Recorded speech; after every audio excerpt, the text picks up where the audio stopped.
very exciting what's happening because people are connecting all over the planet. Yeah. And we're all a part of that. And who knows where it's going to all lead? Eventually. It's people are waking up by the thousands. Just last night, I was talking to a gentleman, Vietnam veteran, who had served during the same time that my dad and Dave Corso had served. That's all another story. I don't know if I told you that my dad and Dave served with each other. Yeah, I know. And there's like so many synchronicities. Yeah. That is so. I mean, that's completely bizarre. Not only are you connected to Corso and Duncan, but your father is connected to Corso at least. And I mean, that in and of itself is just like, where does this come from? This is so bizarre. Well, as far as my family, it's absolute bloodline. I mean, I just recently got some information that I have not yet confirmed, but I did get some fairly good information that my grandfather, who died under mysterious causes, no autopsy, no funeral, was a high military or government member in some aspect of Operation Paperclip, who was one of the officials that was assigned in relocating the German Nazi scientists. No, I'm not. That's well, that actually points to why you may have ended up where you did. And my father and my sister. Right, yeah, your sister. But I have no knowledge of if my older brother was at all.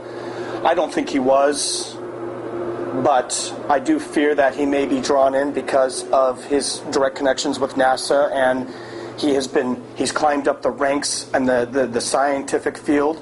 Uh-huh. He was diagnosed with autism as a kid, but his IQ is off the charts, and he is 32 now, and he's got his PhD in astronomical physics, nanotechnology.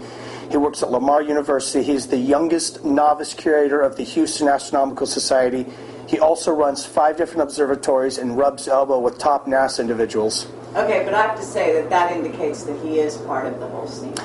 Yes, I do agree. He may not, but he may not know it. Maybe there aren't.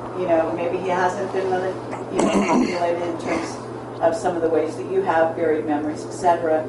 But what you're telling me about his background is just unequivocal. He, especially, actually, believe it or not, with autism. Yes. Because autism is sort of a marker that they use. Project 13. Yeah, we were talking about that. Let's talk about that, because Sure. That'll be really fascinating. And I think I don't know if I mentioned to you that I have absolute confirmation that my sister has 3 children. The oldest one, Baden, is a contactee. Absolute. Yeah. But I can tell you what my sister actually witnessed and saw him do.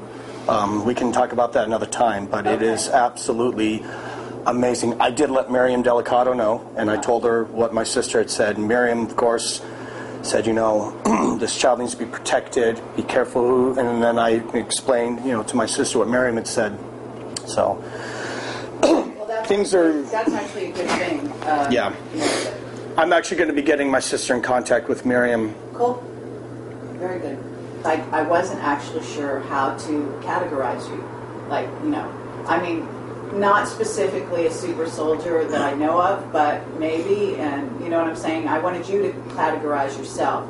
And Sure. So why don't you just go ahead, introduce yourself, and basically explain not only who you are, what briefly, like your credentials, whatever you Absolutely. call that, but then also say why you're coming forward at this time. Okay. Well, my name is Aaron Egan McCollum. I was born September 6, 1978. And I was in the military. I served in the United States Coast Guard for just roughly 10 years, right at the 10-year mark. And I was involved in many different black op projects all over the world, and even many stateside. I had climbed up the ranks very quickly to where I became a team member of a first-of-its-kind unit in the Coast Guard, which is known publicly, but a lot of the operations they do, or most of what they do, are not well known. If I had to classify myself, excuse me, it would be that I'm third generation Project Talent. And because of the bloodline I came from, I was given a lot of responsibility and saw a lot of things. And even since that time, have been called back for specific operations. Okay. I mean, to really explain who I am would be good for the more extended interview to really explain that. But obviously, I'm coming out today for the first time, really publicly, to explain about information that I have through absolute reliable contacts, which I cannot name for their safety, but involving what's going on in the Golfo de Adén in Yemen. Specifically, what the global leader doing, and the Stargate, which is absolutely real.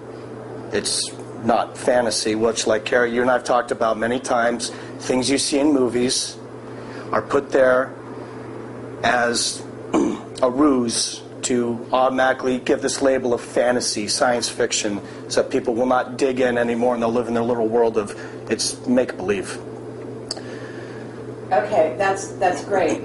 So you were a member of the Coast Guard, but you also ended up not only working in these sort of teams of special ops units, for lack of a better title, but you were the leader. Isn't that true?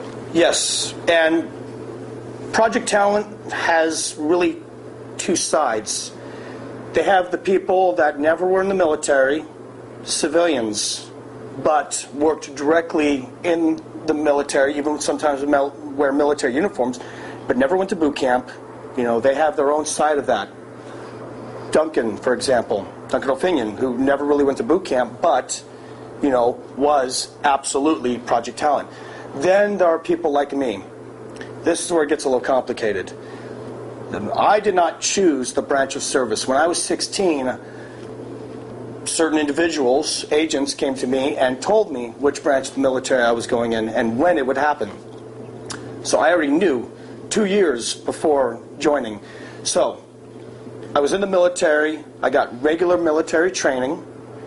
But at times when I would be temporarily assigned, it was called TAD, temporary assignment duty, to other units, I wasn't actually doing what was known by my commanding officer or whomever at the time. I was actually increasing my training that I had started when I was very young. So I wore two hats. There was times when I was petty officer McCollum, worked my way up to being, a chief engineer on ships and doing special op rescue, drug interdiction, whatever. And then I had the other hat where I was just an agent. No name, no denomination of rank, nothing. So when you say you're doing that, are you meaning that you, you would not carry any papers of identification on you? Absolutely not. No ID, couldn't even wear a watch, nothing. Okay. And on those assignments, is that where your sort of buried memories are coming back in regard to those assignments? Honestly, it's happening on both sides because, like I said, it's kind of complicated, but let me try to explain as best as I can. I did a lot of operations where I just wore my Coast Guard hat, and I was, Petty Officer McCollum, but I was actually leading umbrella operations that actually had a black operation happening underneath that I was tied to. So they would have me close to that so that I would be able to infiltrate and do my other job that was assigned to me. So with that, because there was such intertwining of operations, a lot of it is foggy on both sides. Okay.